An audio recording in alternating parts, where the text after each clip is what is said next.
Olá pessoal, mais um Santo Tech Podcast. Começamos muito bem aqui. Estou aqui na companhia do professor Marcos Túlio e aqui também na companhia do Pedro Filho. Mais um Santo Tech Podcast, onde nós vamos falar hoje de uma coisa muito legal: cibersegurança. A gente vai falar sobre esse assunto, falar sobre a OASP, o que é o mercado de cibersegurança, o que é que pode acontecer, se sua empresa está protegida, meu amigo, olha, tem muita coisa legal hoje, viu? E é aquela história, né, professor? Diga lá, começa aí com as suas considerações, se apresente, diga, comece esse podcast. Hoje a gente traz aqui o Pedro Filho, né? Nossa amiga aí de longa data, já caminhou junto conosco aqui, dando aula, já foi meu professor, eu já também ensinei coisas a ele, trocamos muita figurinha aí, né, professor Pedro? Exato. Hoje, o professor Pedro está como professor do Instituto Federal, também está na área de robótica e já trabalhou também na área de segurança, né? Professor, conta aí um pouco sua experiência. Então, basicamente, dentro da área de TI, né, não tem como fugir da área de segurança, de fato, né? Então, a área de segurança está agregada em todos os sentidos e, né, dentro da minha atuação, né, dentro de uma parte técnica ali que eu atuei, né, principalmente antes dessa atuação atual, que é professor, né, ali dentro do Instituto Federal, a gente sempre tem que envolver segurança, né? Envolver segurança em todas as camadas que você pode imaginar dentro da área de redes, né? Então não tem como fugir disso, né? Mas hoje a gente vai falar um pouquinho, né, de outras frentes, né, e outras vertentes, principalmente na relação ao ASP, né, Marcos? É isso aí. Eu também sou da área de cibersegurança, né? E a gente vê muito assim uma vertente que é a vertente de sistemas, né? A vertente de desenvolvimento, a vertente onde a gente une a segurança junto ao programador, né? A gente vê que muitas empresas elas estão passando a notar que é de extrema importância não apenas ter um programador com conhecimento técnico de programação, mas também com conhecimento técnico em segurança para poder gerar sistemas protegidos, né? Sistemas que sejam capazes de resistir a ataques. E a gente vê que a OASP ela é uma empresa americana que traz muito conteúdo técnico nessa área, né? Traz muito conteúdo para nos ajudar em relação a mostrar as melhores práticas. Não é isso, professor? E as vulnerabilidades mais Escabrosas. Né? Que são os top 10, né? Os top 10 bem famosos da WASP, né? E basicamente assim, e dentro de cada tópico desse tem várias... você entra num tópico, na verdade, tem vários pontos a serem vistos. E infelizmente, aparentemente, parece que ainda é muito negligenciado, apesar de estar ali, né? E a OASP tem esse trabalho, é bem interessante, que são os capítulos, né? E a gente está aqui representando o capítulo de João Pessoa. Tem mais alguns colegas que infelizmente não pôde estar conosco aqui hoje por alguns imprevistos de trabalho, mas eu tenho certeza que eles gostariam de estar aqui. E esses capítulos que a OASP chama de capítulos, na verdade, né, que são os seus braços, é justamente para ajudar e divulgar cada vez mais segurança para que as empresas tentem, né, mitigar cada vez mais a segurança. O ataque ele não tem como ser 100% bloqueado, mas ele tem como ser mitigado, né? A gente cria barreiras, né, colocando muros e mais muros exatamente. já faz dificultar. É como aquela situação bem interessante, né? Então, enquanto você está pensando em todas as possibilidades de proteção, está pensando em todas as brechas possíveis, o atacante só precisa reconhecer uma que você não pensou. Ele não precisa pensar em todas, só precisa de uma, né? Tem até uma situação engraçada que às vezes eu comento com meus alunos, né? Lá no UFPB eu não tenho hoje uma disciplina focada em segurança. Tenho disciplinas hoje focadas em redes de computadores, tecnologias, protocolos. Mas claro que sempre durante a disciplina, porque não tem como tirar isso, a gente fala de segurança. A gente diz naquelas camadas ali como realizar alguns procedimentos. Então imagine se tem uma casa que você bota ali uma porta de ferro, bota uma janela de ferro, faz tudo sem imaginar e deixa a chaminé aberta. Pronto, é ali que o atacante vai entrar. Ele não vai atrás do que está protegido, você já protegeu. Né? Ele quer saber só aquela brechazinha que você esqueceu. Pronto. Tem uma máxima, né, na área de segurança que diz assim que um dos maiores problemas ou fraquezas é o ser humano, né, professor? Exatamente. O que é que o senhor acha disso? Inclusive o ataque de engenharia social, né? Eu ia falar dele agora. E é um problema. Existe tem até na DEFCON, que é o maior evento de segurança, né, que ocorre em Las Vegas. Exato. Né, tem até isso tem lá no YouTube, tem lá na internet.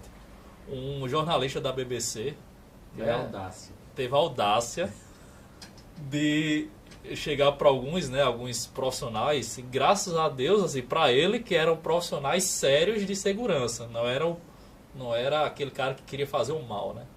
Mas chegou e disse: olha, tentem invadir minha conta, né? Tentem fazer. Rapaz, os caras conseguiram. Me hackei, né? Os caras entraram no computador dele, tiraram foto, pegaram informações do banco, saíram destruindo praticamente. Não levaram aquilo pro lado mal, mas se tivesse levado, o prejuízo ia ser grande. Eu vi isso para vender na internet, certo? Uma mini herb para ser colocado nas costas. Para você simplesmente, você tá passando com o seu celular, porque o celular, ele automaticamente ele pega o sinal mais forte que estiver mais próximo. Então, o que é que ele faz? Ele simulava uma herb. Então, o que é que acontece? Você estava passando com o seu celular perto desse cara com a mochila, automaticamente o celular ia pegar a herb mais próxima. Ou seja, todos os pacotes de dados estavam passando por aquela herb. E ele começava a coletar os pacotes como se fosse um sniffer, né? Trazendo essas informações. Tem alguns ataques de rede sem fio que ele funciona um pouco nesse modelo. Eu ia falando aqui, né? Uns antes da pandemia, né? Hoje eu sou professor do IFB do campus de João Pessoa, antes eu era do campus de Patos. Aí eu tenho sido chamado para dar uma palestra lá na UEPB, que fica lá em Patos, né? Aí acabou não dando certo a palestra, mas eu ia preparar meio que um ataque para fazer na hora, sem o pessoal perceber, né? Seria mais ou menos assim. Eu ia forçar os dispositivos do pessoal a se conectar no meu access point forjado, óbvio, né? E durante a palestra eu ia mostrar ali que, ó, tais pessoas estão passando por mim e tudo mais. Ou seja, a tecnologia ela é boa, nos faz conectar, né? Nos faz a gente se aproveitar dela das melhores maneiras possíveis, mas se você não sabe lidar com ela, ela pode também ser uma arma contra você. É aquela história, né? Como tudo, né? Eu acredito que a tecnologia, ela mais faz bem do que faz mal. O problema é que tem gente com um coração ruim. Com certeza. Coração ruim. Mas, pulando um pouquinho dessa história, eu queria saber o seguinte: todos nós que estamos trabalhando na área técnica tem o dia do bichinho do técnico, o bichinho do TI, né, assumir o propósito, né? É quase uma nanotecnologia que não, a partir de agora eu trabalho TI. Quando foi essa virada de chave? Poxa, eu quero TI, eu quero ir para a área de cyber. O meu foi um pouco antes da pandemia, né? Eu já trabalhava com segurança há algum tempo atrás e queria ir para a área de programação, né? Comecei a fazer uma graduação em programação, né? Análise e desenvolvimento de sistemas. E aí um amigo, ele disse assim: Marcos, tu não já trabalhava com firewall, com segurança, né? Mergulha nisso aí porque tem muita vaga e muita oportunidade no mercado, né? Já estava acontecendo aqueles ataques de ransomware, várias empresas no mundo parando, né? E ali ele disse: olha, com todos esses ataques aí, essas coisas que estão acontecendo, o mercado está necessitando de pessoas que saibam se defender, saibam ensinar, trazer essa cultura, né? Então eu fui entrando nessa vibe aí, nessa área, e fui fazendo curso, me capacitando. Então hoje também eu estou terminando uma outra graduação de Cyber Defense, que além de ter uma pós nessa área, né? Quer dizer, como você falou, né? O bichinho ali do TI me picou e eu passei a amar essa área de segurança. Trabalho hoje especificamente com segurança. Em alguns trabalhos eu vi que o ser humano seria um ponto estratégico, né? Porque teve uma empresa que eu trabalhei que eram milhares de e-mails todos os dias que a gente recebia, e-mails falsos, e-mails com promoções que não existiam, tudo querendo capturar a credencial, né? Usuário e senha. E ali, depois que eles conseguiam essa credencial, eles tentavam invadir ou acessar o servidor, né, através daquela credencial que foi roubada, e assim entrar de forma fácil, né? Porque antigamente o hacker invadia o servidor com vários tipos de tentativas, né? Era brute force, era acessando uma vulnerabilidade, era conseguindo acessar por uma backdoor, algo que seria um pouco até mais complicado executar. Hoje não, hoje qual é a maneira mais fácil? É acessar por esse usuário que forneceu senha. Assim. Né? Então, se ele me dá lá usuário e senha de um login de um e-mail dele, o hacker ele acessa aquele e-mail, vai vendo as histórias ali, os e-mails anteriores e tal, talvez tenha outros e-mails, tenha outras senhas ali dentro, e ele começa a captar aquela informação ali e dali fazer outros ataques, né? Complementando o que o Marcos está falando, é interessante porque um software ele tem um erro, ele tem um bug, né, vamos supor, né?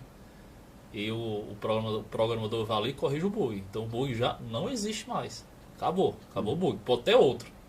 Pode ser que aquilo ocasione outro bug, beleza, mas aquele acabou, né? Mas o ser humano não tem correção de bug. Essa possível correção de bug, de erro, é uma capacitação, um treinamento constante. E é constante, porque é aquela coisa, você fala para aquela pessoa, orienta ela e tudo mais. Ela entendeu, né? Supõe-se que um adulto vai entender, né? Vai compreender, mas pode ser que um dia específico a pessoa veio estressada de casa, tal, tá cheio de problema na cabeça, aí chegou um e-mail lá, ele nem leu direito, foi lá que clicou. Pronto. Era só isso que precisava. Tá entendendo? Uma das coisas que a gente vê, né, nessa área aí, nesses acessos, usuários, senha, são senhas fáceis, né? As senhas pequenas, senhas fáceis. Vamos para os causos, Já vamos para os causos da senha? Meu Deus do céu, que é cada uma que só Deus e a misericórdia. Quer ver uma história? Tem muita gente que coloca a senha como sendo parte do nome da empresa, né? Então, você trabalha numa empresa que tem um nome pequeno, então o cara usa a senha com aquele nome ali, mais um @2023, por exemplo. Que é o mais comum, o arroba e a data. É o mais comum. Ou então o próprio nome, né? Misturado com a data de nascimento e tal. Então, são senhas ali que o hacker vai tentar na primeira vez, né? E isso gera uma possibilidade, né? Uma ameaça ali que se abre por conta dessas senhas fracas, né? Então a gente sempre orienta que sejam sempre senhas fortes, ou seja, grandes, misturadas com números, letras, Pronto. símbolos. É importante, Marcos, falar nisso, porque é nesse ponto que entra o profissional em segurança, né? É para tentar fazer com que o erro humano, né, ele tente ser mitigado. Em um caso desse tipo, que é assim, pra gente é extremamente óbvio isso, né? É extremamente, tá na cara, ó. Cara, não põe essa senha, não tem como, né? É possível sim você, no sistema, pelos modelos que existem, de vários modelos, né, de proteção, de autenticação, de acesso, você limitar isso. Se tá tentando botar uma senha fraca, não vai conseguir, né? Tá entendendo? E aí é onde vem o profissional de segurança. É ele fazer esse mapa, né, ele mapear a empresa, as várias fragilidades que existem, que pode ser até fragilidade física, né? Tem uma coisa bem interessante de fragilidade física, quem estiver escutando e trabalha em banco, eu vou logo falar um negócio que Opa! Não, eu falo isso para meus alunos, né? Existe um pendrivezinho que tem até no não é bem um pendrive, né? É um teclado virtual dentro de um pendrive que na verdade você joga ali uma sequência de comandos que ele executa ao colocar numa máquina. Tem até naquela série de hack lá, qual é a série, Marcos? Não tô lembrando. Mr. Robots? Mr. Robots. Inclusive ele deixa bem claro na série. O pessoal queria entrar numa empresa, invadir uma empresa, aí joga um bocado de pendrive ali na frente, né? Assim, na porta da empresa. Uma pessoa, pelo menos uma, vai querer pegar um pendrive e botar na máquina para ver de quem é. Só que não é um pendrive, é um teclado ali, que né, é um projeto, na verdade, é um teclado que foi colocar uma série de rotinas que quando você insere é como se fosse um teclado digitando. Porque eu falei de banco, né? Eu dou esse exemplo, né? Eu não fiz isso, pelo amor de Deus, e nem indico ninguém a fazer. Mas como aqui é um podcast e o objetivo é informação, sim, claro, né? Claro. E é essa informação que eu passo às vezes para meus alunos, né? Quando estou falando segurança e dou como exemplo isso. Não só em banco, mas várias empresas, você às vezes está ali com um balconista e de costa para você está a máquina. E muitas dessas máquinas não tem proteção nenhuma nas portas USB. Você com um dispositivo desse, você só faz inserir que a pessoa nem vê. E às vezes é o suficiente para poder já estar ali dentro da máquina, dentro da rede, sem esforço nenhum. É uma coisinha legal.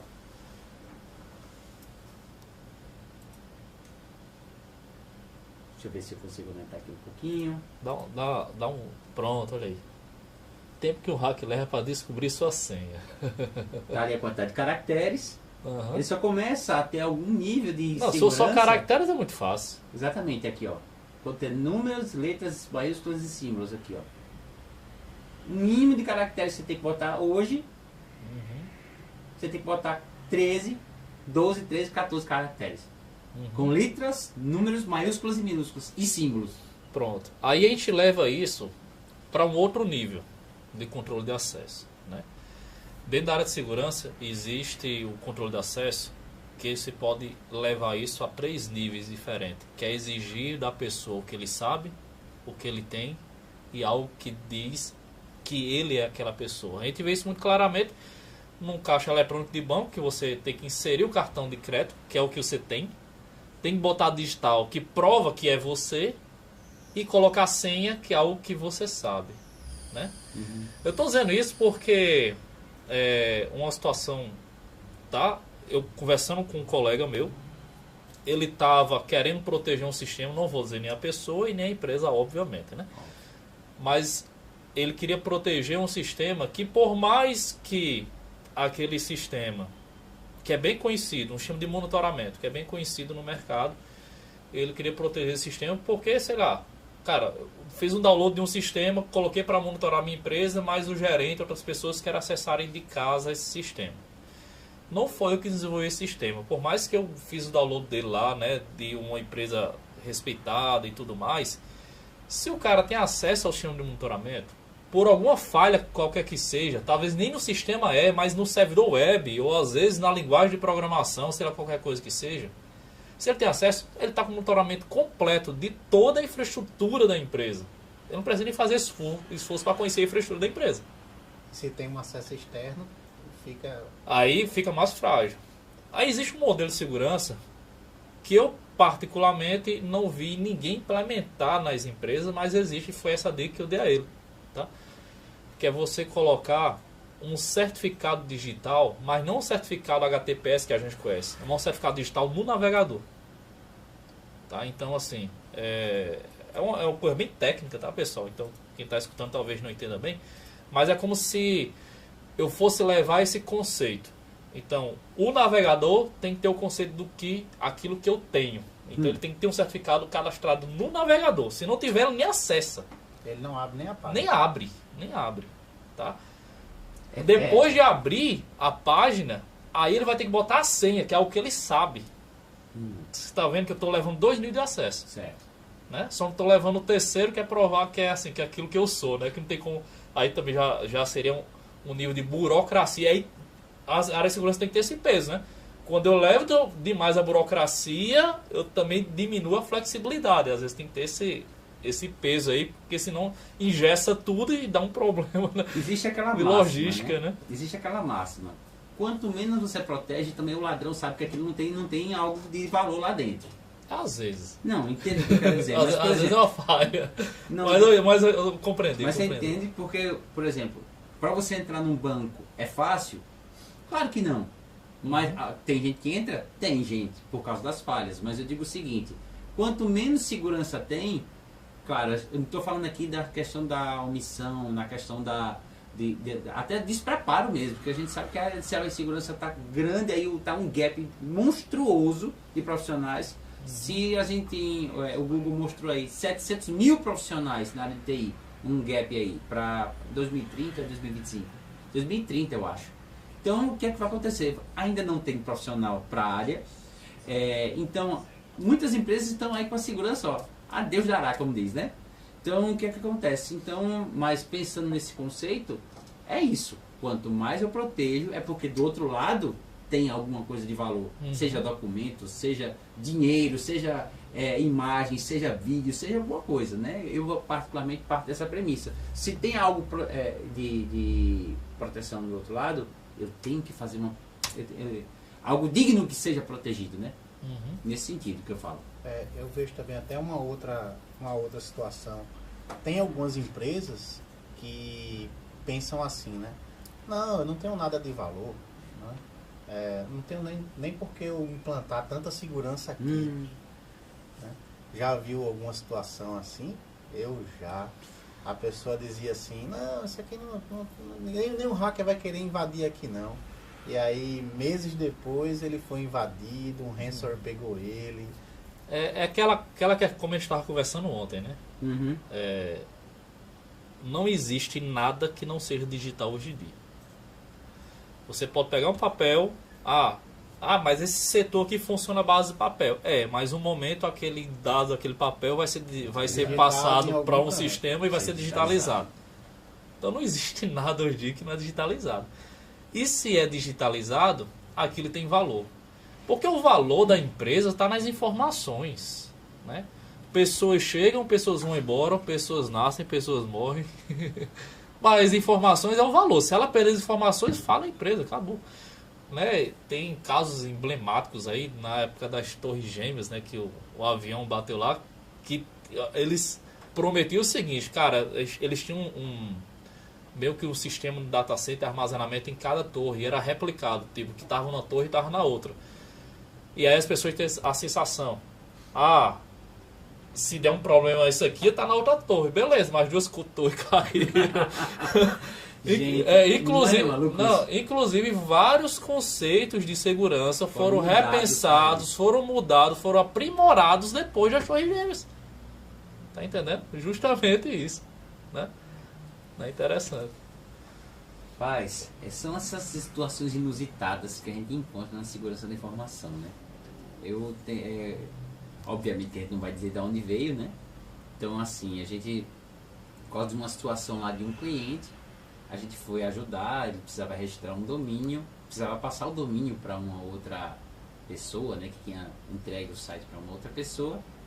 E eu estava lá, né, no site de registros, registro BR, e aí ali tentando uma senha, sabe aquela coisa de você ficar assim pensando na morta bezerra? Tentando ver se conseguia. Eu fiz, vou brincar aqui.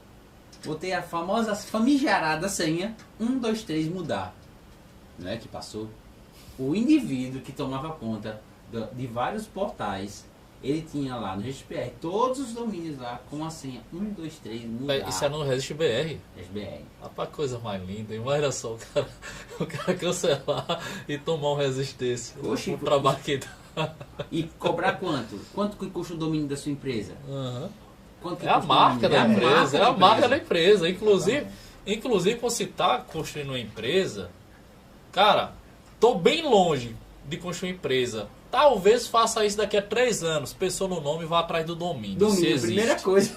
Eu digo isso por mim. Tem algumas ideias que eu tenho, né? Assim, de projeto. Nem quer dizer que seja uma empresa, mas de um projeto que eu já tenho os domínios registrados. Tem ideias dessa minha que já ainda está na ideia há 5 anos. E há 5 anos eu pago o domínio. Porque se eu deixar de pagar, alguém vai lá e pega. Já registrei o Santotec. Já tá. Boa. Tá vendo aí? Ninguém mais rouba o Santotec. Mas é verdade isso aí. É fogo. O prevenido morreu de velho, né? E outra, é aquela coisa, né? A internet é linda, mas parece que não é, por mais que às vezes a mídia fale, não, internet não é um faroeste, né? Infelizmente, algumas coisas é como se fosse. Terra de ninguém. Dependendo do caso, é como uma terra de ninguém. Um exemplo bem prático é o domínio. Você pode ter empresa por 30 anos registrada, uma fábrica, sei lá, mundial. Se eu chegar lá e registrar um domínio com sua empresa, você não pode tomar de mim. Não adianta. Tá entendendo? Não adianta. E vai ter que pedir uma soma considerável de dinheiro. E o pior é que existe um mercado hoje disso. Qualquer empresa, a GoDaddy, qualquer uma dessas empresas que registra domínios, se você botar um domínio pequeno, porque nomes pequenos são muito bem vistos, qualquer nome que é fácil lembrar, e pequeno com né, a continuação pequena, tipo pedro.com, né? E não .com.br, nem .com.net, é só .com. Qualquer domínio pequenininho, se você for colocar, pode perceber, já está registrado. Ninguém está usando. Essas empresas já fizeram cartel, basicamente, e elas já registraram tudo que é possível de nome pequeno. E se você quiser, você vai ter que comprar. Entendi. E não vai comprar barato. E aí? Como é que funciona isso? É assim que funciona a internet. Pronto, uma disciplina que eu dou aula lá no IFPB é focada em tecnologias de provedor de internet, né? E a nossa internet é uma rede de redes. Sim. Onde tem as maiores redes são as redes de provedores, que tem provedor de conteúdo, que é o Google, o Facebook, e tem provedor de internet que lhe dá a internet. A comunicação entre um provedor e outro não tem regra. Não existe regra. Eu posso simplesmente, vamos supor, né? Claro que isso seria falta de ética e também eu ficaria com o nome sujo e existiam outras coisas. Mas vamos supor que eu tenho um provedor que a entrada do Google, claro que não é assim que funciona, mas só estou supondo. Só uma suposição. A entrada do Google no Brasil é por mim. É como se fosse o trânsito para o Google. Se por um erro de configuração, porque existe erro de configuração desse tipo, né? Tem colegas meus que trabalham em provedor, ele não fala os nomes, mas ele conhece algumas pessoas que já meio que bloquearam assim parte do Nordeste, parte não sei o que do Google, por um erro de configuração. Tá? Então, se por um erro de configuração eu tipo bloquear os anúncios do Google, ninguém acessa o Google. Pronto. Isso pode acarretar até um processo jurídico, algo desse tipo, mas até que chegue lá, a comunicação entre um provedor e outro é simplesmente acordos comerciais entre que um provedor faz com o outro. Tá entendendo? Sim. Só que para eu chegar naquele site que está lá na França, por exemplo, eu passei por vários provedores até chegar. Tá entendendo? Pode ser que um acordo comercial entre um desse e outro ali, sei lá, deu um problema ali, pronto, perdi meu acesso e assim a internet. Isso. Algumas coisas é sem dono mesmo.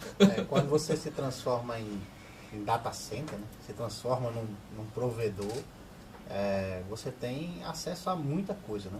Você pode controlar muita coisa abaixo de você. Muitas empresas fazem até isso, né? Transformam-se em pequenos data centers e distribuem internet por ela, né? Não para clientes, pode ser para clientes, mas muitas das vezes distribuem para suas filiais na internet. E a gente precisa entender que quando ela faz isso, ela se torna totalmente responsável pela segurança, né? Dela própria. Então, algumas empresas... Falando em questão de infraestrutura, não da aplicação. Né? Sim, da infraestrutura. Muitas empresas dizem assim, né? Não, eu contratei minha internet do provedor tal e se tornou um outro centro de distribuição, mas a segurança vem dela, né? Muitas das vezes não, muitas das vezes a empresa ela tem que ter essa infraestrutura, instalar todos esses equipamentos, firewalls e também sistemas de monitoramento, né? O professor que é professor da Cisco, né? Sabe muito bem disso. Professor, explica um pouquinho aí sobre as seguranças aí desses equipamentos. Não, a gente vem dizendo o seguinte, né? A segurança na questão da rede em si, hoje ela já está muito bem madura. Se você realizar os princípios básicos de segurança e aplicar aquilo, né? Aqueles conceitos básicos que a gente tem que aplicar, né? Na rede eu vou confiar apenas naqueles serviços, naqueles equipamentos que estão ali e tudo mais, né? Procurar sempre fazer atualização, né? Porque por mais que o protocolo às vezes já está bem implementado, às vezes tem um erro no sistema operacional que pode acontecer e você tem que atualizar. O problema hoje muito grande nas redes não está tão na infraestrutura, está na aplicação, né? Está na aplicação. Que aí é onde a gente traz para a OASP, né? Exatamente, tem que botar ênfase aqui também nesse ponto. Então assim, desculpem os programadores quando eu falar isso, inclusive... Eu vejo uma pequena nuvem do tamanho da mão de um homem que começa. Né?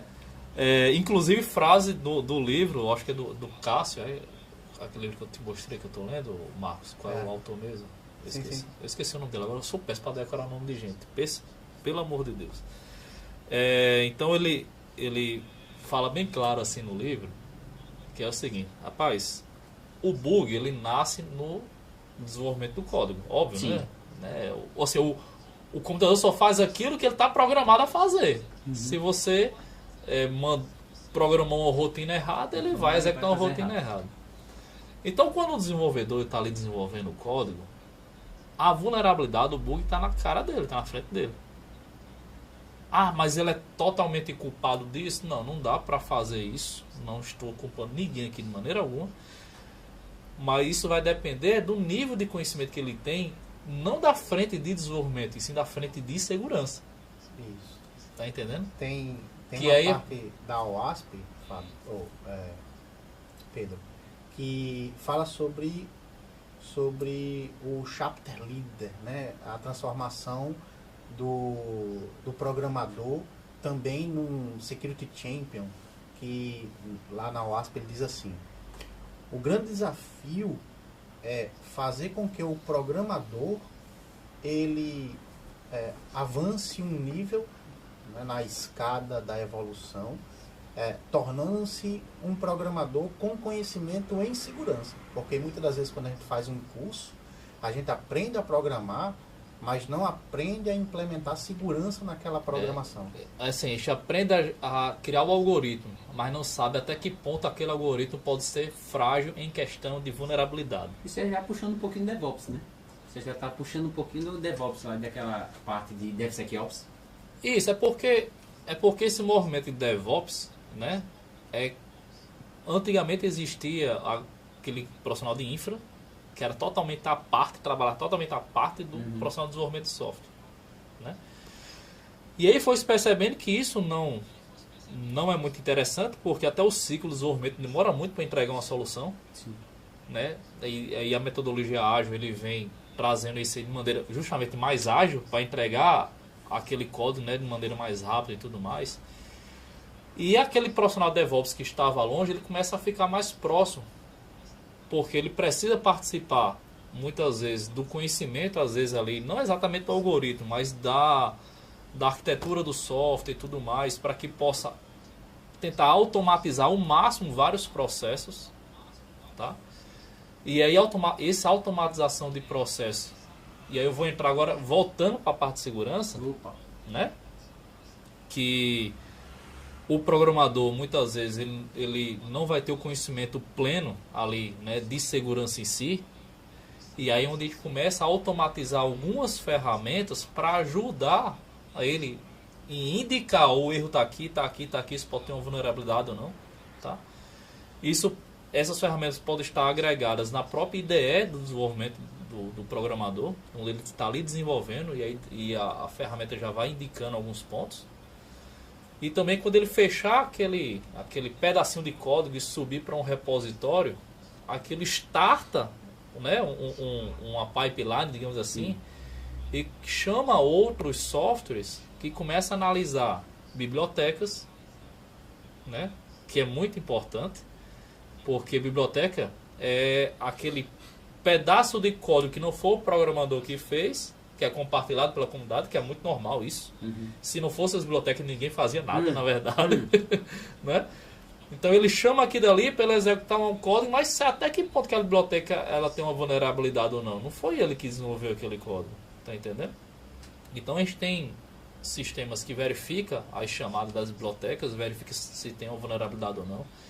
Analisa a estrutura do código também, tentando puxar alguns pontos de vulnerabilidades, né? Essas ferramentas a gente chama de ferramenta SAST, não é Marcos? A ferramenta SAST ela analisa o código estático, né? O S de SAST significa isso. Static, né? O SCA é aquela ferramenta que analisa a biblioteca e tudo que está pendurado ali no sistema, né? Como o professor falou. Lembrando que SCA e SAST não é o nome da ferramenta, é o nome de um tipo de ferramenta. Inclusive tem ferramenta de segurança que implementa SAST, implementa o SCA e implementa o próximo nível, né? Que eu vou deixar para Marcos falar. Eu poderia falar também que é o DAST, né? O DAST, ele, depois que está publicado, que ele está no ar, né? Eu faço um teste hacker em cima de uma ferramenta que ele vai testando todos os campos, todas as possibilidades e ali nos traz um relatório, né? E isso a gente tem avançado muito, né, em relação a isso, porque com o SAST, o programador fica vendo onde é que está a linha que está vulnerável, a linha que precisa ser melhorada. Com o SCA a gente vê quais são os imports, quais são as bibliotecas que estão ali, que foram apontadas como antigas, vulneráveis, defeituosas. E com o DAST a gente vê a funcionalidade, alguns ataques que de fato aquela ferramenta dá uma olhada e vai fazer e diz, isso aqui é possível desse tipo de ataque, né? A própria OASP tem uma ferramenta muito boa, a Threat Dragon, né? Que você consegue baixar no seu computador e ficar modelando as ameaças para identificar quais são os pontos que você pode estar ali trabalhando naquelas vulnerabilidades. Tem também a OASP Zap, que você faz o DAST, né? E o Dependency Check, que é o SCA. Da própria OASP. Da própria OASP. Tudo ferramenta lá gratuita que você consegue baixar e tá colocando na sua empresa, né? No seu grupo de desenvolvimento ali, e tá melhorando o código, tá melhorando o projeto em si, né? Porque a grande questão vamos diminuir as vulnerabilidades, as ameaças, as inseguranças. E tem um outro componente que depois que a aplicação já está em produção, que é o Web Application Firewall, né? Que é o WAF, né? WAF. Já sopa de letrinhas. Sopa de letrinhas, né? Mas esse firewall a nível de aplicação, porque é o seguinte, gente, antigamente, e esse antigamente até parece que a gente tem uns 50 anos de idade, né? Porque as coisas correram muito rápido. Principalmente na pandemia, a gente diz que a evolução tecnológica era o que era para acontecer em 10 anos, aconteceu em 2, 3 anos. Foi um absurdo, né? Mas os softwares antigamente, eles eram muito a nível desktop, funcionavam ali dentro da empresa. Sim. Né? Às vezes tem empresa que nem internet tinha. Né? Tem um servidor interno dentro da empresa. Um servidor interno e tudo mais, né? Intranet que se aproxima. Isso. E a gente e dá para se observar claramente a evolução e a mudança de como as empresas atuam hoje. Houve um crescimento muito grande em cloud computer, então as empresas começaram a colocar seus sistemas, né, em alguma cloud, até porque manter uma infraestrutura para uma empresa pequena é caro e também para uma empresa grande. Então, mas tem que ser muito bem pensado e já é ação de outro podcast, eu acho, a parte de cloud. Mas assim, começou a levar o software para a web. Quando leva para a web, ele é exposto para o mundo inteiro. Acabou. Não existe mais aquele negocinho de eu tô ali e tudo mais, eu tenho que entrar fisicamente na empresa, não sei o que. Não, acabou. Tá exposto para o mundo todo. Criança num shopping center. Literalmente isso. Você tá um mundo aberto para você e você não sabe para onde ir. Né? Então vamos imaginar o seguinte. A gente tinha uma gama de profissionais e programadores também no mercado, que tinha uma metodologia de desenvolvimento muito desktop, ou às vezes até tinha uma interface web, mas funcionava só dentro da empresa, né? Sim. Então, a preocupação em segurança sempre existiu, mas não era tão forte. Aí a empresa decidiu, cara, eu não vou mais gastar dinheiro com infraestrutura, porque a cada 2 anos eu tenho que trocar meus servidores, não sei o que e tal, encheu o meu storage, né? Eu tenho que comprar mais, aí isso é tudo caro. Vamos jogar isso na nuvem. Para que eu quero um hack na minha empresa? Aí vamos jogar isso na nuvem. Aí aquele sistema que era web, que só funcionava dentro da empresa, muitas vezes com programadores que são excelentes programadores, muitas vezes, né?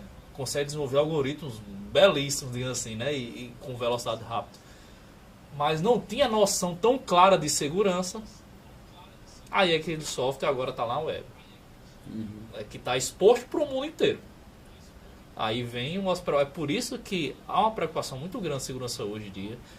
Há uma deficiência de profissional de segurança hoje em dia, principalmente focado em aplicações.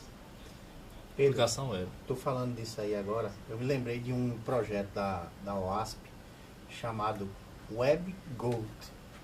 Ele é um site que ele foi criado de forma a ser realmente vulnerável em Java, com framework Spring Boot, usando Maven e tudo. Você consegue, isso pesquisando no Google, tá? Se você botar assim, WebGoat ou OASP, você vai conseguir entrar em projetos que estão lá dentro do GitHub e baixar esse site. Você instala para ficar brincando de tentativa de invasão. Você instala no seu computador e você vai ficar brincando ali e testando aquele site. Olha aí o WebGoat. E vendo na prática as invasões, né? Quer dizer, é como se fosse um mini curso ali, tá?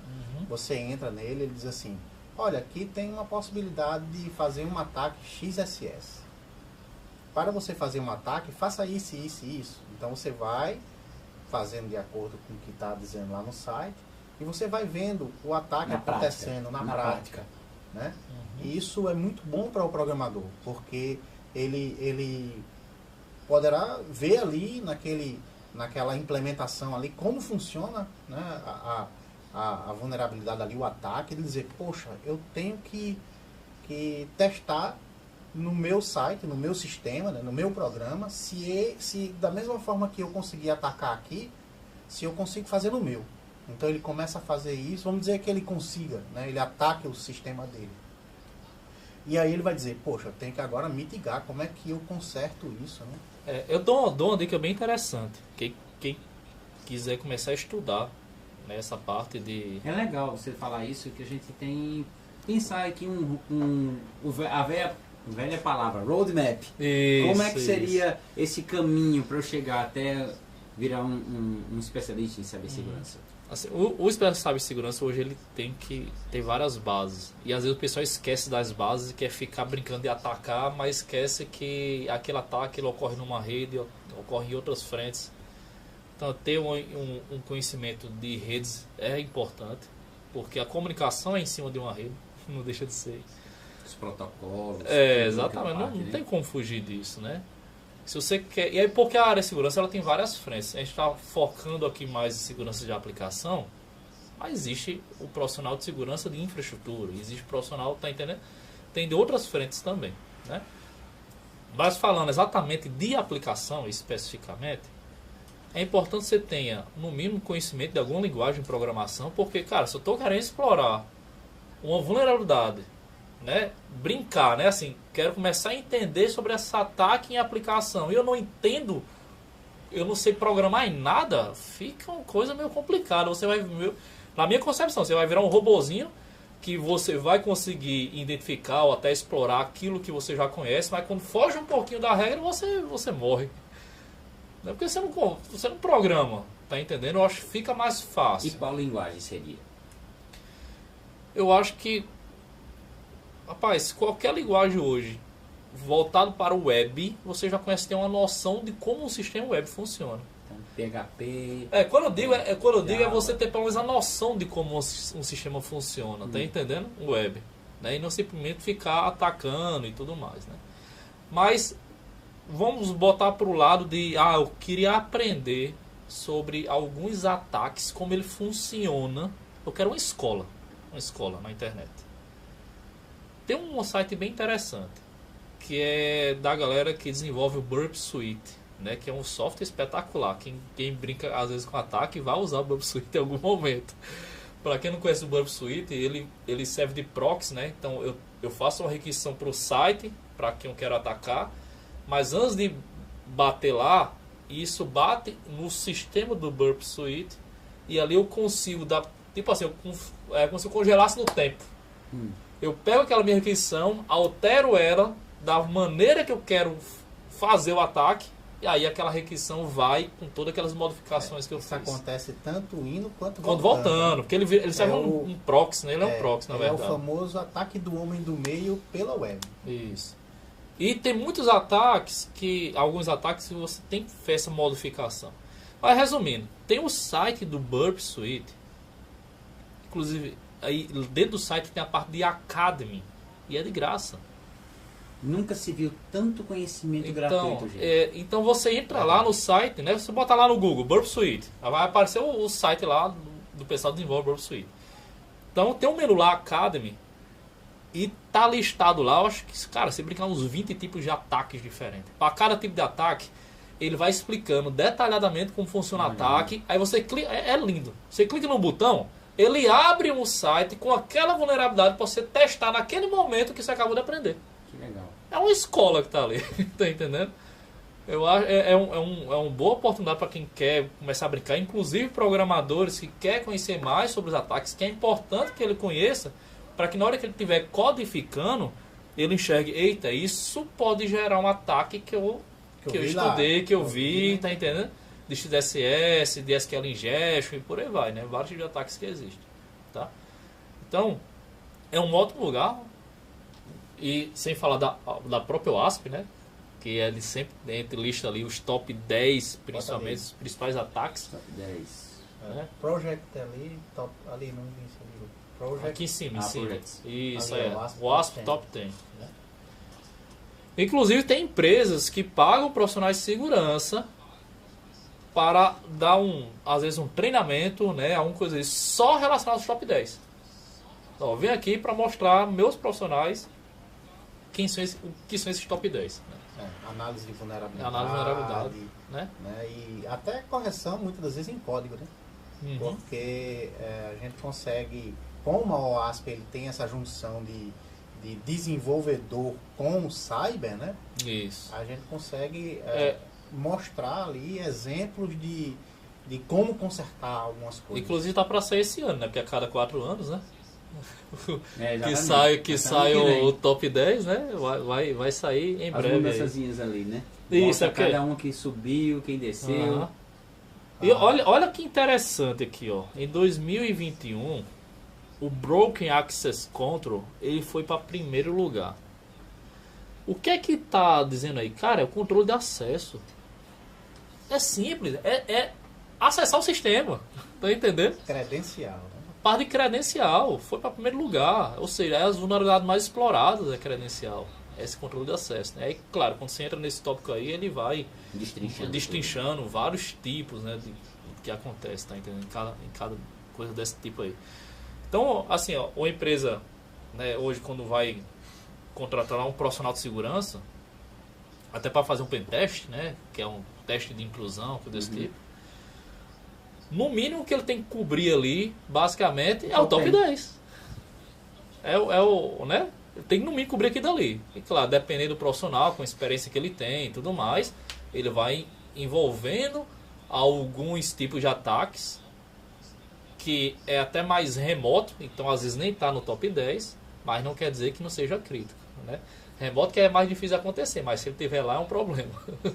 Assim, eu sei que você está falando assim, do conhecimento já especificamente, mas, por exemplo, vamos lá, eu sou um programador, sei alguma coisa e eu quero ir para a área de cyber.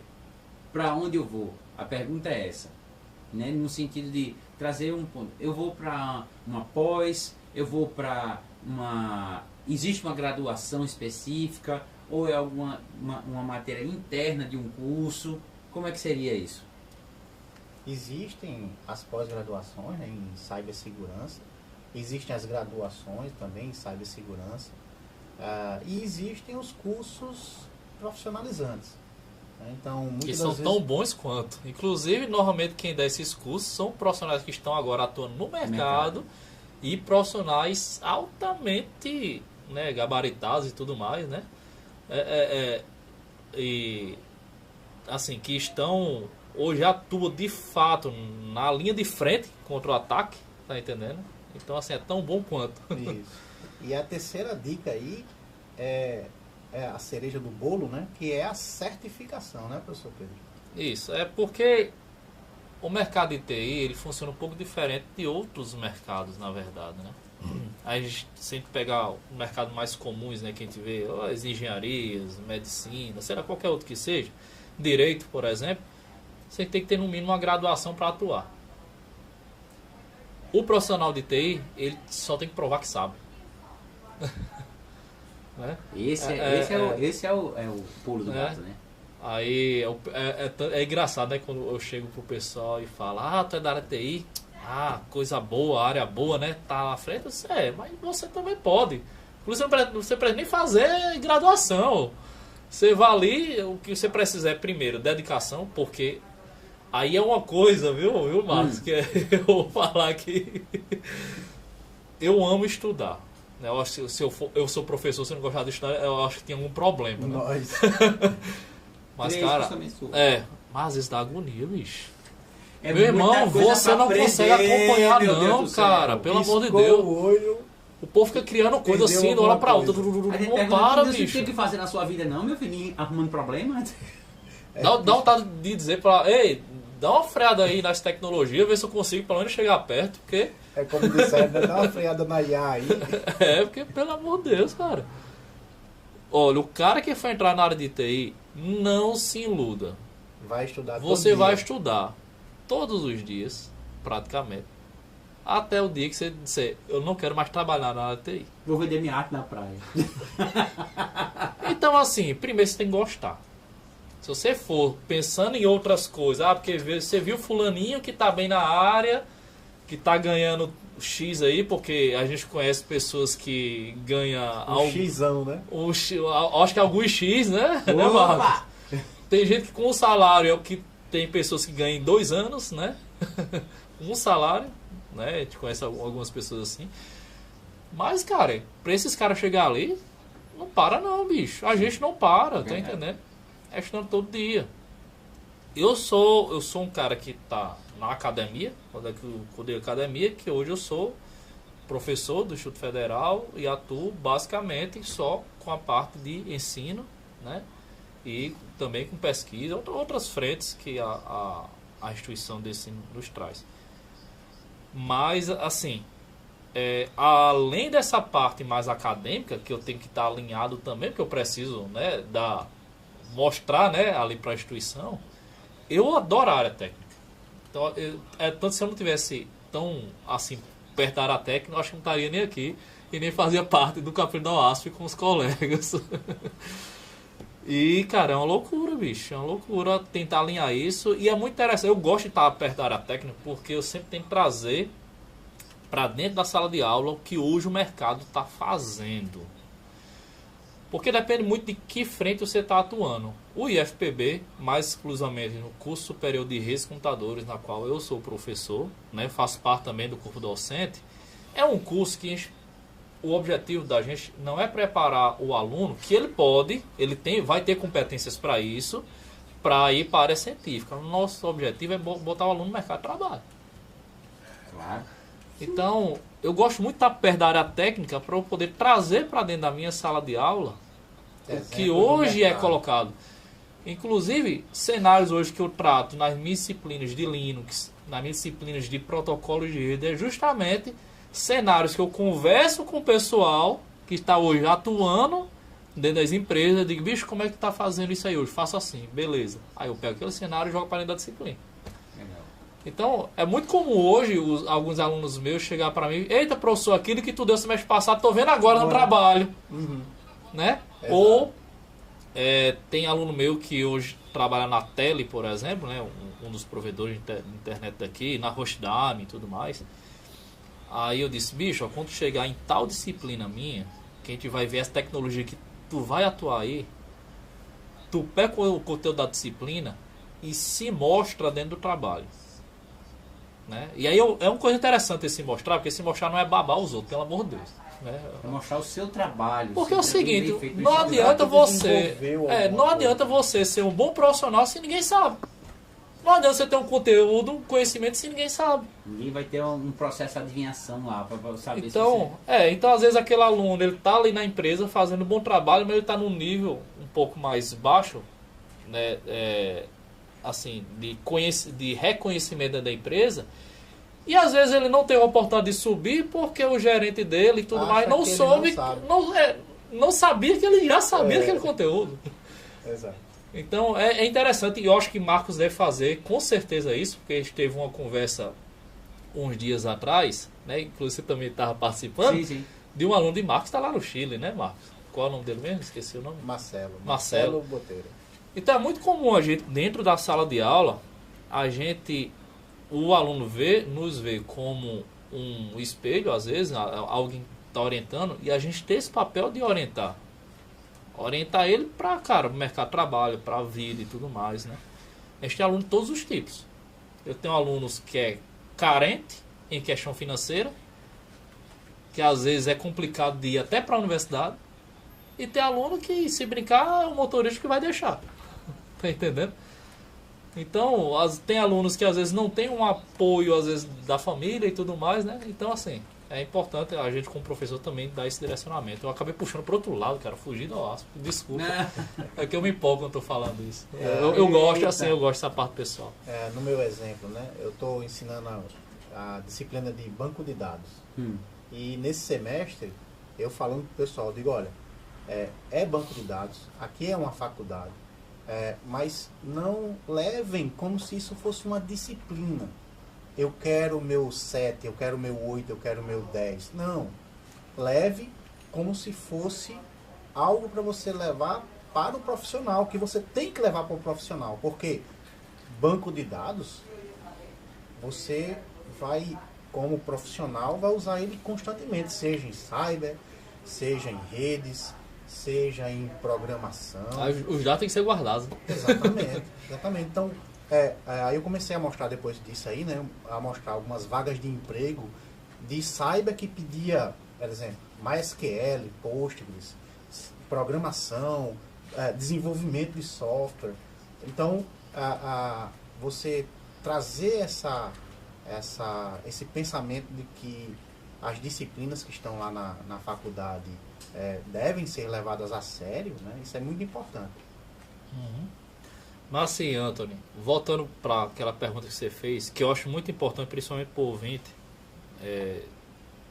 que passo, né? Qual seria o direcionamento para quem quer entrar nessa área? Primeiro que a área de segurança tem várias frentes. Existe a área de segurança em aplicações web, a área de segurança de infraestrutura, a área de segurança até em telecomunicação, né?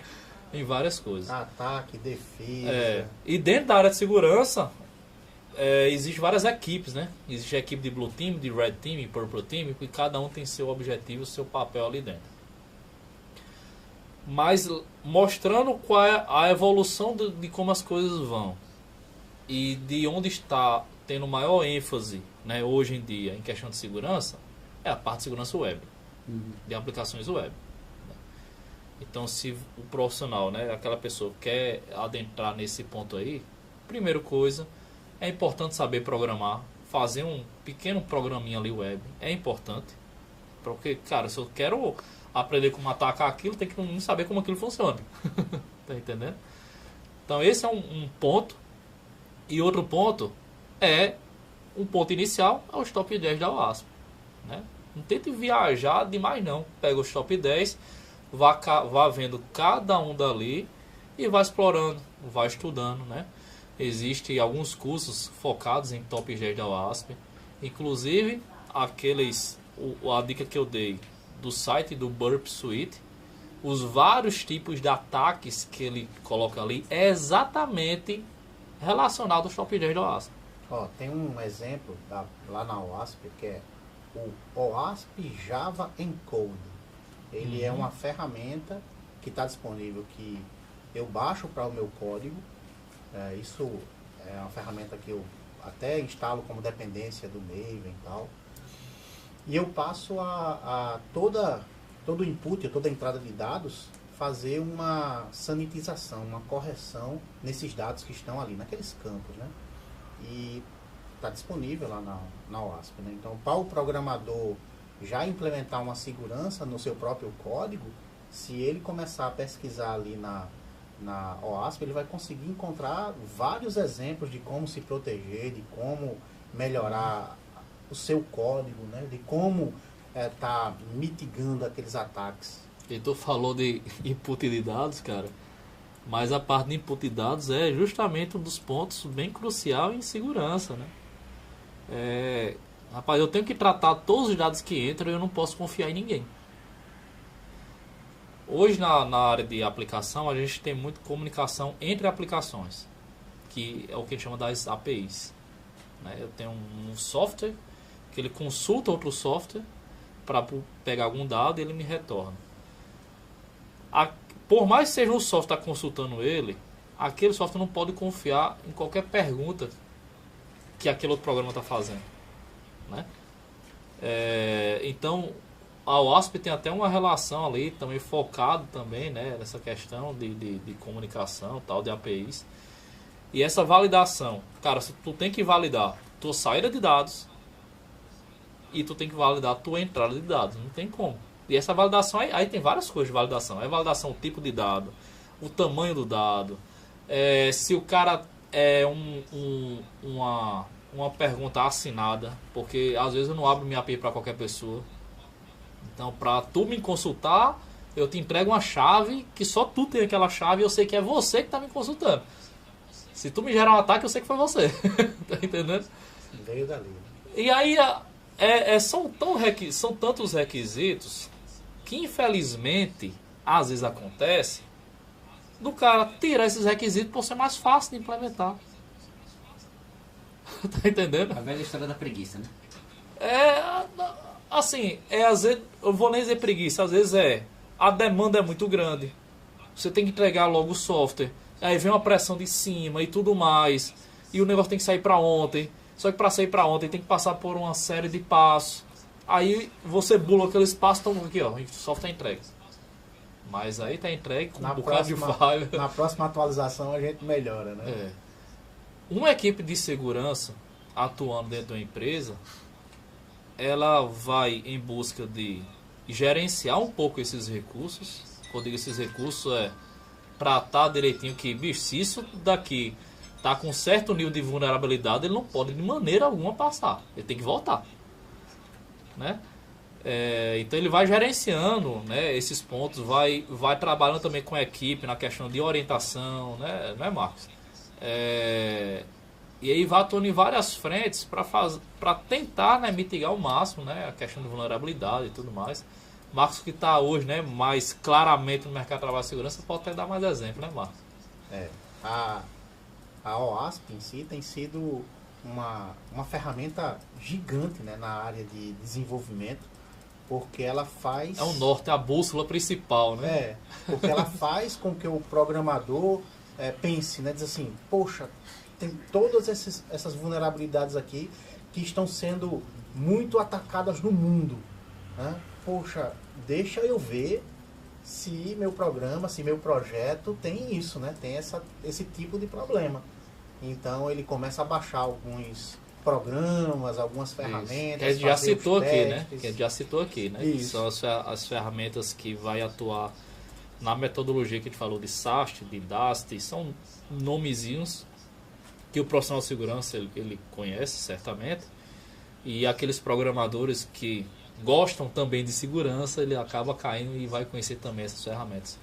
Não dá para você tentar fazer tudo na mão, achar que vai conhecer de todas as vulnerabilidades, porque a gente é ser humano e nossa caixinha é pequena. Né?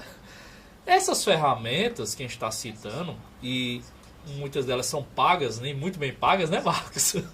Tem algumas que custam milhões, né? Exatamente, né? Ela tem um conjunto de profissionais atrás que está atuando, né? Tentando alimentar a ferramenta para que ela entenda aquelas vulnerabilidades, né? E esse conjunto de profissionais, às vezes, é uma comunidade que é a nível global. Então, não queira tentar você sozinho achar as vulnerabilidades. Não tente. Você, claro, tem que ter o conhecimento. Você, como programador, durante a escrita do seu código, você já vai mitigando algumas coisas, mas é importante usar essas ferramentas para auxiliar a encontrar aquilo que você não conseguiu achar. Essas boas práticas. As boas práticas, né? Até porque a gente é ser humano. Pode até ser naquele dia que você está mais cansado, não sei o que, você vai escrevendo ali e passou. Passou, e aquilo que passar, se não vê uma ferramenta lá na frente que vai identificar, aquilo vai para a produção. E aí quando vai para a produção, está exposto o mundo todo. Aí é o problema. Ei, papai. É aquela história, né? E assim, eu sei que a gente sabe de... A gente tem um mínimo e tem um máximo. Mas e a média salarial? E aí, Marco? Média salarial. Solta uma bomba aí. Tem assim, diversos níveis, né? Tem o júnior, tem o pleno, tem o sênior, tem o master. Cada um tem um nível. Então, se a gente for fazer aí uma média do mercado, a gente encontra aí que o júnior está ganhando entre 2.500, alguns 3.000 até 4.000. Cenário de João Pessoa.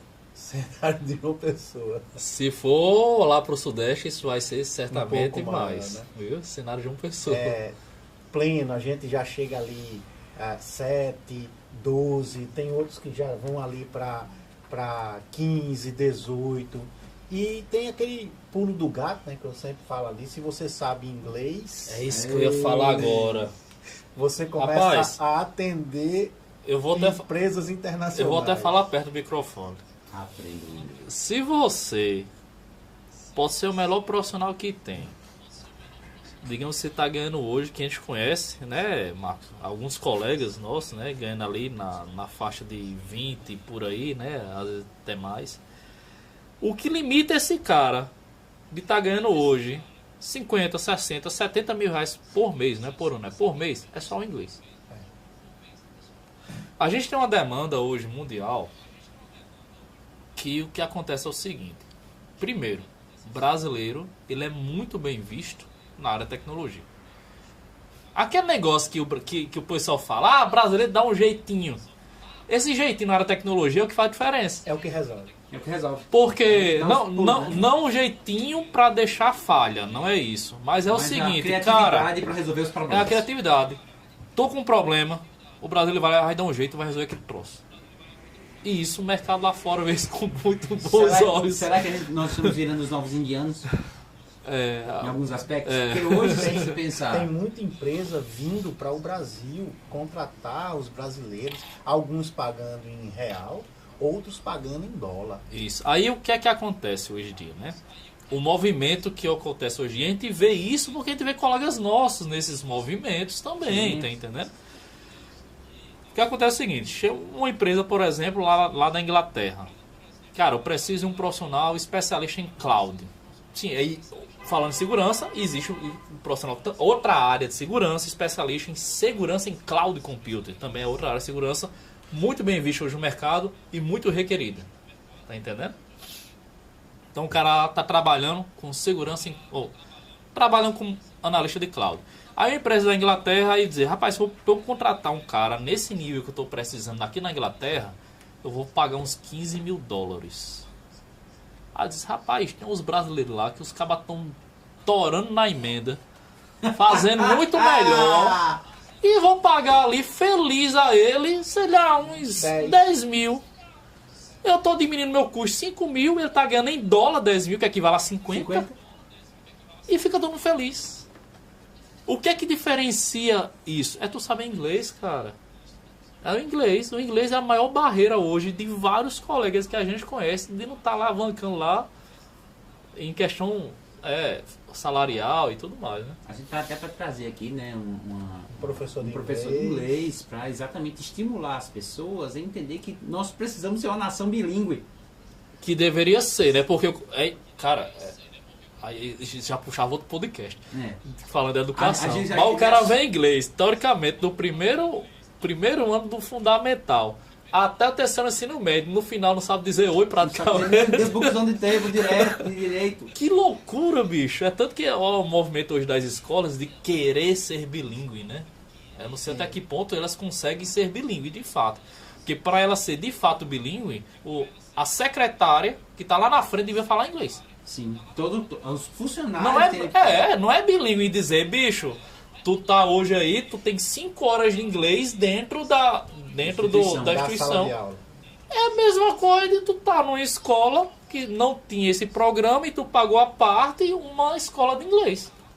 A escola não é bilíngue não, filho. Exato, concordo. A escola é bilíngue quando eu tenho lá o funcionário, que é lá na recepcionista, quiser falar inglês, quando eu falo. Isso é bilíngue. Tá entendendo? É meio estranho, né? Mas assim que é o Brasil. Mas exatamente, né? Deveria ser dessa forma aí, né? Desde do início ali, com a prática do inglês, né?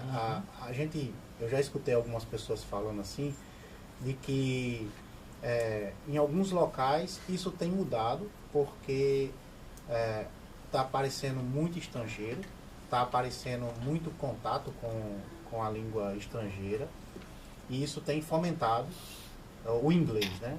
Até mesmo a gente vai vendo aí na internet, que é quando a gente vai pesquisando, a gente vai vendo esses conteúdos em inglês aí chegando pra gente, mesmo sem a gente querer. Na verdade, tem mais conteúdo em inglês, né? Quando você o inglês é o mais atual. Se você for esperar o português sair, ele já vai vir com defasagem.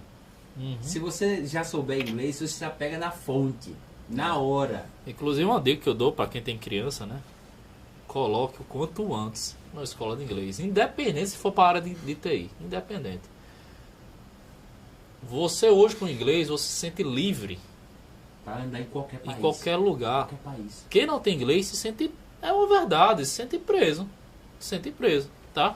Se sente preso porque às vezes você quer assistir um filme que está em inglês, você não assiste.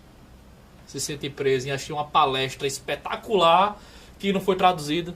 Se bem que a IZIA hoje está com toda molesta, né? Digamos assim, falando o paraibano mesmo.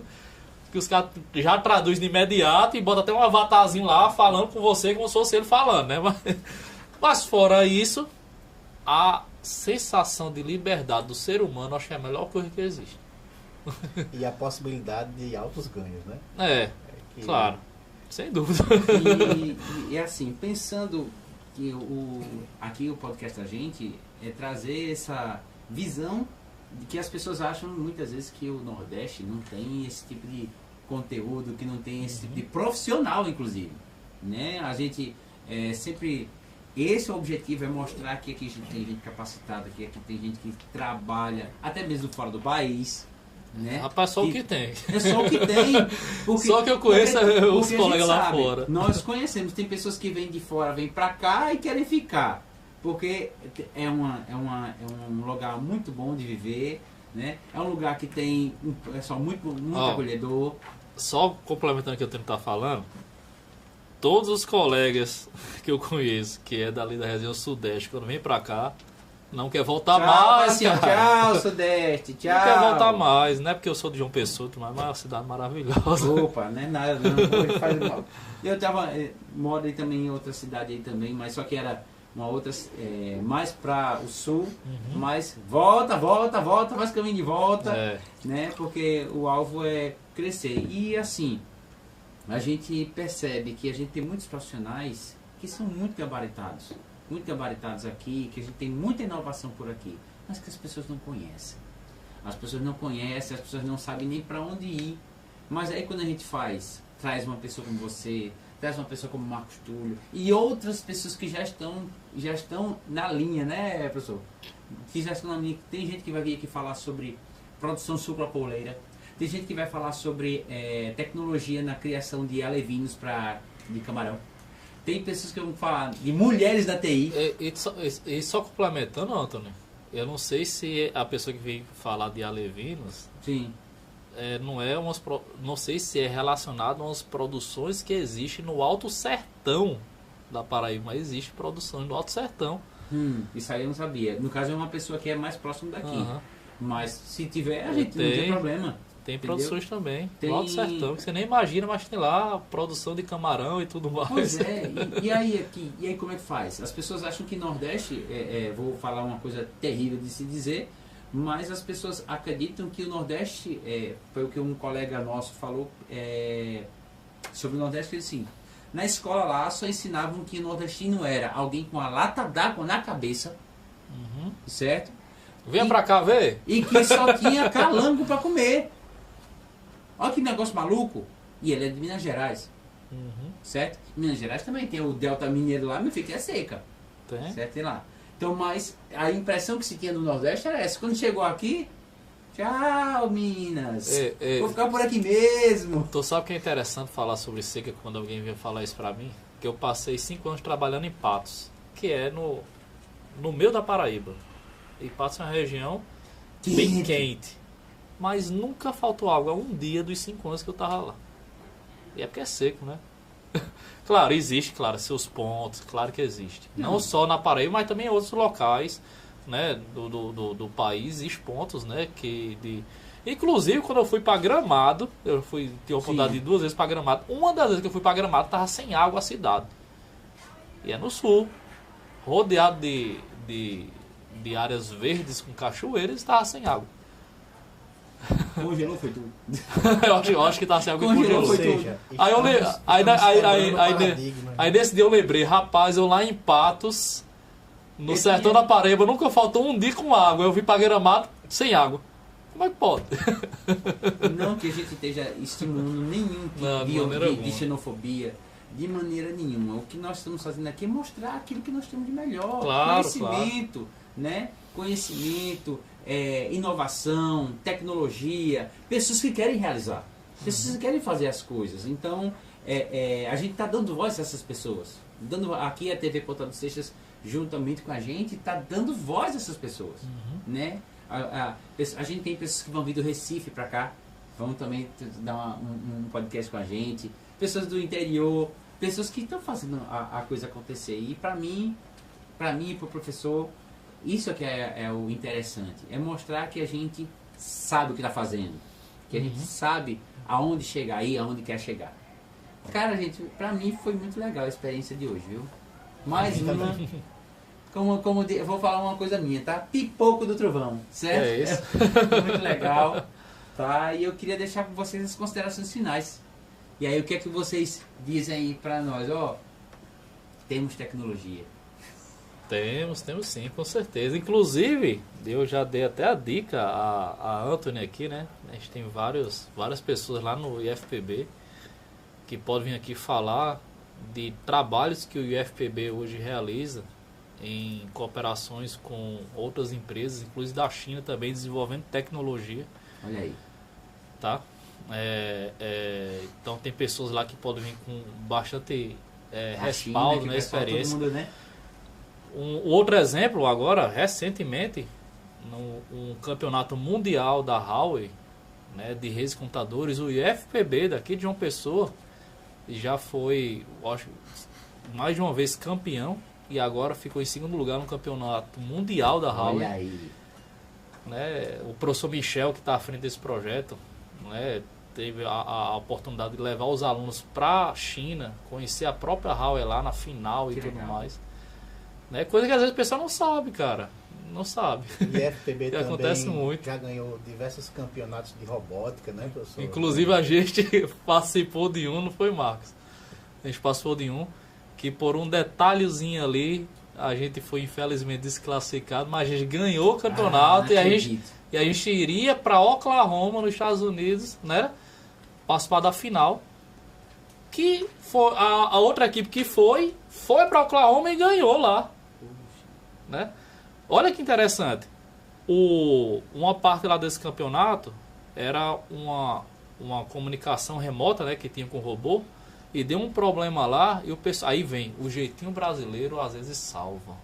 E o pessoal modificou lá, né, a estrutura lá do robô, a programação. Pô, é isso aí que na velocidade lá, no aperreio, o pessoal modificou lá a programação e foi uma pessoa daqui de uma pessoa controlando o robô lá e participou do campeonato e ganhou o campeonato. Que legal, cara. Isso aí, poxa. Né? Acho que foi isso, foi, Marco, que aconteceu? Foi. Foi essa história, né? Uhum. Teve uma outra também nesse mesmo sentido lá no IFPB, que uma equipe foi para lá, para Oklahoma, né, com um robô. E aí o robô era no mesmo estilo daquele que foi para Marte, sendo que pequenininho, né? E aí lá ganhou um prêmio de melhor projeto robótico no campeonato. E também teve essa mesma participação do professor controlando o robô no Brasil e ele andando na pista lá nos Estados Unidos. E assim, terminaram ganhando o campeonato. É assim, satisfação, né? Com certeza. Você vê que a Paraíba, que João Pessoa, tem pessoas que estão com renome, que são de renome e que abrilhantam, né? E é essa o nosso objetivo, trazer essas pessoas para mostrar que... E tem muito projeto, não só dentro do IFPB, dentro da UFPB também, né? Dentro das universidades federais, das universidades. Tá caçando esse tudinho para trazer para cá. Tem um estudo, me desculpe, eu não sei o link direito, foi um amigo meu dentro do IF que me mostrou, mas se fosse comparar o ensino do Brasil com a Finlândia, que é um ensino, né, top, mas comparando o ensino do Brasil relacionado aos IFs, a gente estava igual a eles. Que legal. Isso.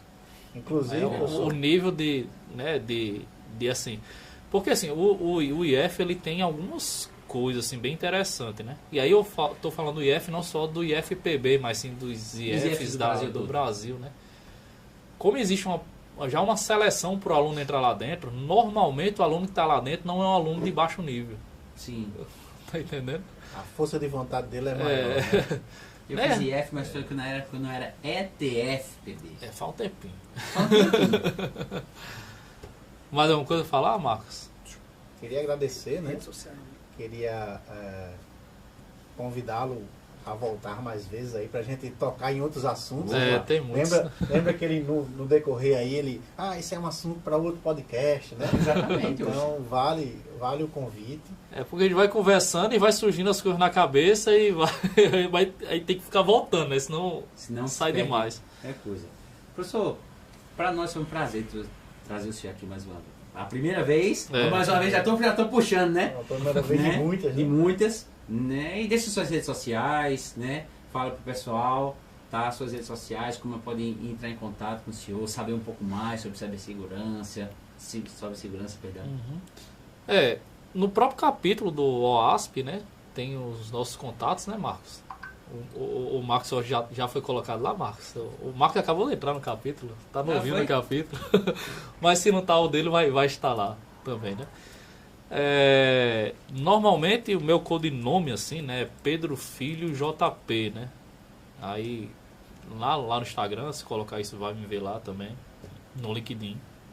Tá? Eu não sou muito de alimentar rede social, gente, me desculpe, mas eu boto poucas coisas, eu gosto mais do contato físico. Porque no fim das contas a gente tem muita coisa do que fazer, né? Como diz, né? Também, mas mas é isso. Gente, para nós é um prazer. Mais um Santotech Podcast, a gente está finalizando, tá bom? A gente quer agradecer a audiência de vocês. Temos nas nossas redes sociais, @Santotech Podcast, né? No Instagram. Nós também temos, tanto no YouTube, também temos o youtube.com/TV PS9, que é daqui de TV Ponta dos Seixas, né? E nós também temos Se você quer entrar em contato conosco, se você quer participar conosco, você pode mandar um e-mail para nós, para o santotecpodcast@gmail.com, tá bom? Deus abençoe vocês e fica na paz aí, meu amigo. Estamos juntos aqui, Santo Tech Podcast, mais um episódio abençoado aí para vocês. Tchau, tchau!